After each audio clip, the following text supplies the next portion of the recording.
Le don de guérison est l'un des dons qui amène le succès, la popularité. Et aussi, il faut qu'on se le dise, celui qui a ce don doit veiller à sa propre vie, une vie de consécration, une vie disciplinée.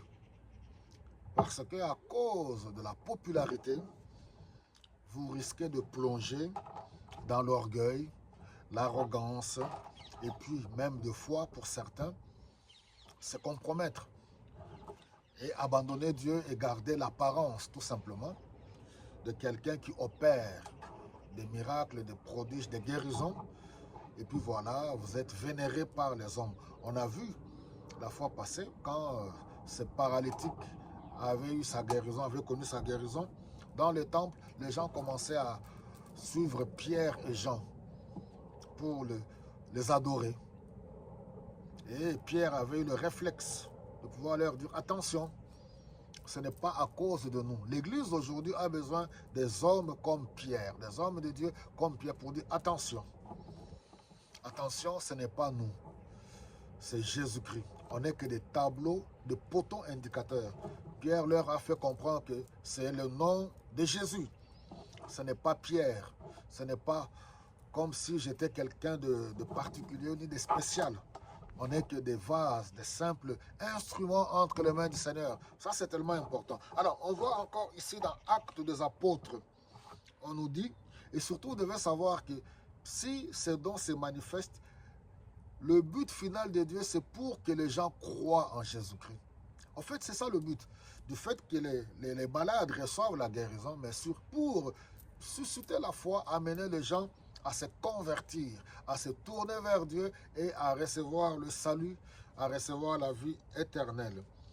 Acte au chapitre 5, nous voyons. Vous pouvez commencer à partir du verset 12. Je ne vais pas le toucher parce qu'on le verra par rapport à un autre don qui suivra après.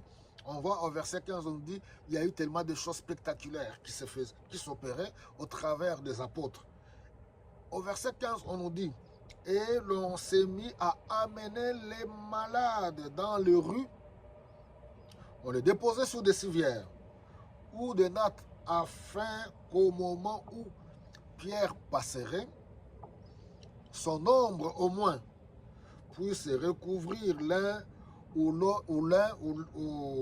l'autre d'entre eux. Une foule des gens accouraient aussi des localités voisines de Jérusalem. Ils apportaient des malades et des personnes tourmentées par des esprits mauvais et tous étaient guéris. Ébullition dans la ville. Alléluia. Révolution dans la ville.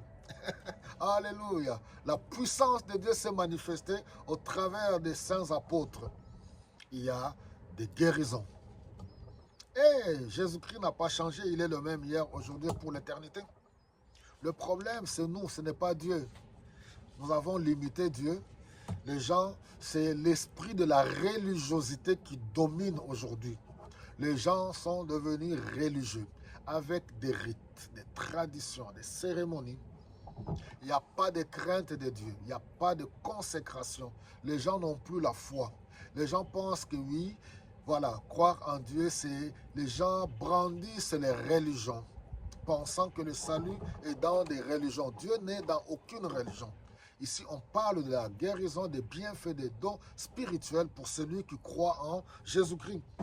Alors, l'autre passage, nous allons rapidement dans Actes, au chapitre 9. On nous dit, au verset 32, Pierre qui parcourait tous les pays s'est rendu un jour chez les croyants qui vivaient à Lydda. Il trouva un homme appelé Énée qui était couché sur un lit depuis 8 ans parce qu'il était paralysé. Pierre lui dit, Énée, Jésus-Christ t'a guéri. Lève-toi et fais ton lit. Aussitôt Énée se leva. Tous les habitants de Lydda et de la plaine de Saron le virent et se convertirent au Seigneur. Voilà le but. Le bienfait du malade, il guérit, il reçoit la guérison. Voilà le bien-être dans son corps. Et cela a comme conséquence la conversion des âmes. Les gens croient en Jésus-Christ. Si nous avons ça dans notre esprit, je pense que nous donnerons l'occasion, l'opportunité à l'Esprit Saint de se manifester, d'agir encore librement. Mais comme aujourd'hui, l'Église est devenue des propriétés privées, pour certains, l'Église, c'est une entreprise familiale, c'est une république. Le pasteur, le président, la femme du pasteur, la first lady, les enfants, les enfants du pasteur sont devenus les enfants des présidents. C'est comme si les gens rêvaient la vie de certains présidents dans ce monde. Alors, ils ont l'opportunité, les familles des pasteurs sont devenues comme des familles présidentielles. Et les gens sont contents quand ils voient ça. Seigneur, aie pitié de nous et pardonne-nous. Seigneur, nous te prions que tu touches encore en ce moment ceux qui sont malades dans leur corps. Aie pitié de nous. Ne tiens pas compte de nos manquements ni de nos erreurs. J'implore ta miséricorde au nom de Jésus. Guéris ceux qui sont malades dans leur corps aujourd'hui. Reçois par la foi au nom de Jésus. Toi qui es resté longtemps dans une maladie quelconque, que le Seigneur te relève, que la puissance du Saint-Esprit te touche au nom de Jésus-Christ. Amen.